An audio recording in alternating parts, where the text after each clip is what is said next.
everyone, welcome to episode 50 of NoDQ&A video here on NoDQ.com.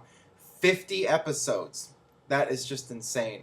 Thank you guys so much for checking out the videos and spreading the word. I really do appreciate it. I got a ton of questions to answer from NoDQforums.com, so let's dig right into them.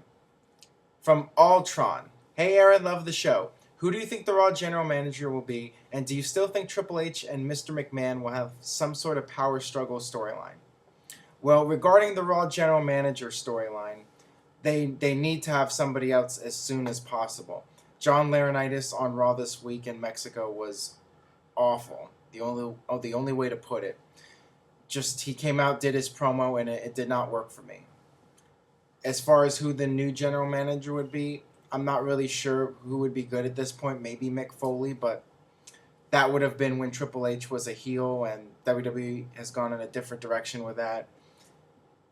They're doing this whole thing with Triple H and Mr. McMahon, Vince McMahon, but I have no idea where it's going. It changes week to week, and it really makes no sense. I mean, right now I'm not even sure what the deal is with Triple H. I think at one point on Raw he was acknowledged as still the COO, but he's just not in charge of Raw, so I guess he was just relieved of his duties as the Raw GM or whatever, Triple H. The whole thing is just so confusing. I don't even...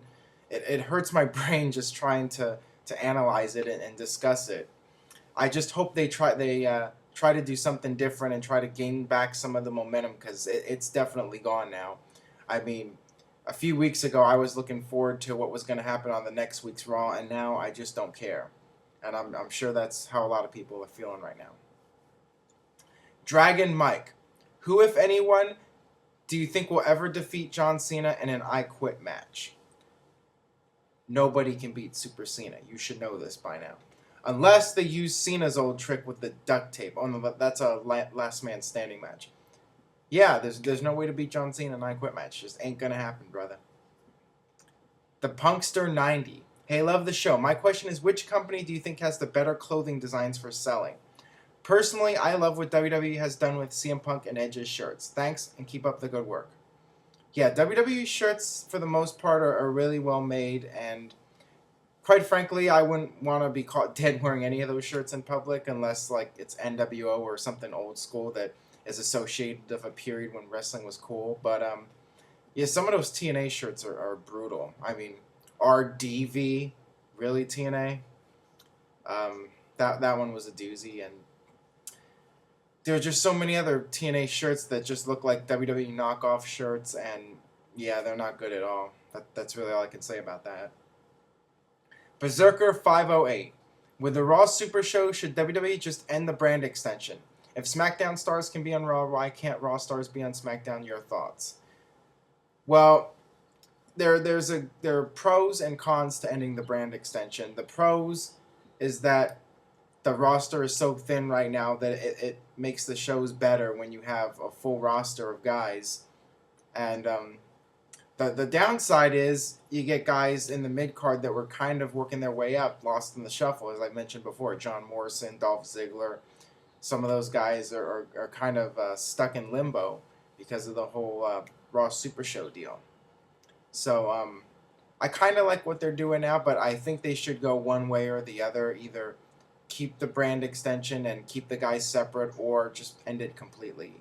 So, that's just my opinion, but I'm not sure where they're going with it. I guess they're still in the experimenting mode.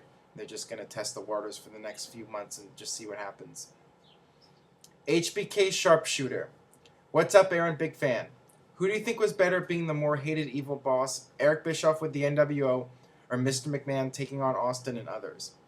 Well, I think it's hard to say, because for both of them, you hate the character, but a lot of it is just based on real life situations, and you kind of hate the guy because you know what he's like behind the scenes. But I think as far as a character goes, I think Vince did it a little bit better, just because he really represented corporate America and everything that you hate about working for somebody, whereas Eric Bischoff was just good at just being a prick in general. But you know, they both are tremendous performers, no doubt about it. Eli's. What are your thoughts on Mil Mascaras being inducted into the Hall of Fame next year, and who do you think will induct him? I'm not sure who's going to induct him at this point, but I think it's a good thing. I'm glad that WWE is acknowledging some of the outside international wrestling promotions and the superstars that were associated with those promotions. So thumbs up on that. I think it's a good thing. Unbreakable 669.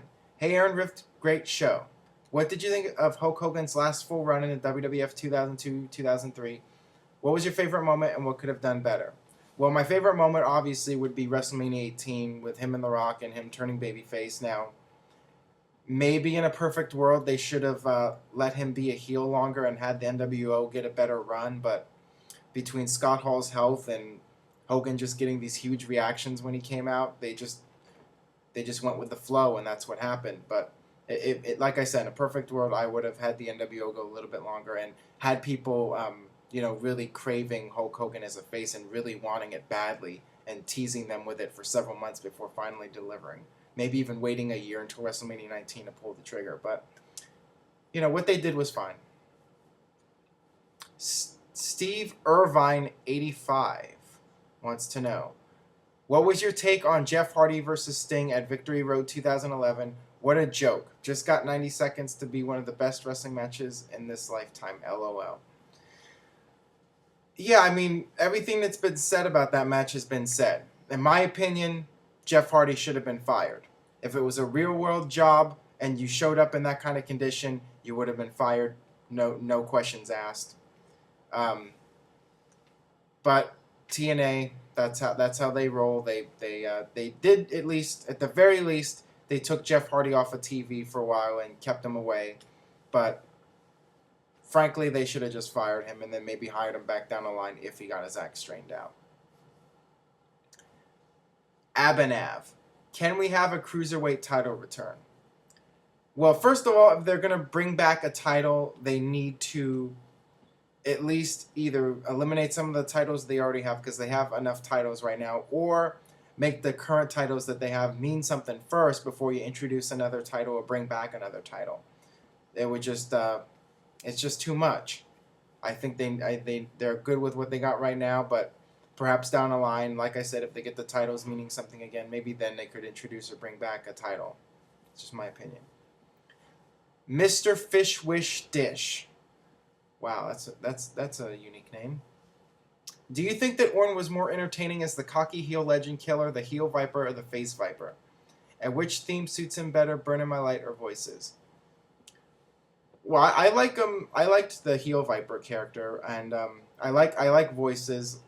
At first, I thought it was strange, but I do think it fits his character better, and I think he's best right now, actually, because he's always evolving his character, and he's always in terms of his in-ring work and his timing and his facial expressions and just how his whole demeanor, I think he's gotten a lot better.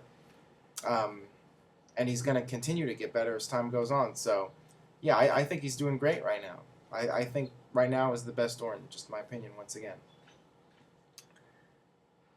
Cosminif. Hey, Aaron, do you think WrestleMania 26 was a God Mania? I think you meant good Mania. I really liked the matches and the build-up was pretty good. Loved the show. I think WrestleMania 26 was very disappointing. I think Vince McMahon and Bret Hart was, going in, I was really hoping for a lot.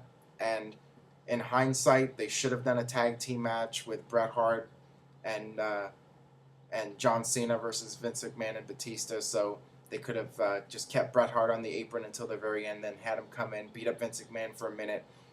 That would have been a lot better than what they did, was just Bret Hart, who could barely do anything, just pounding on Vince McMahon for 15 minutes. And, yeah, that was a disaster. And, I mean, the one really good match on the show was Undertaker and Shawn Michaels, but I just don't think it lived up to the previous year's match. And as I've mentioned before, the whole retirement of Shawn Michaels, it was hard for me to get into that because there's been so many false retirements over the years.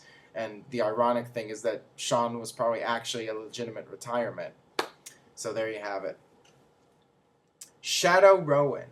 Hey, Aaron, I was just wondering about TNA. Several years ago, the likes of AJ, Samoa Joe, Daniels, Monty Brown, and others were extremely over.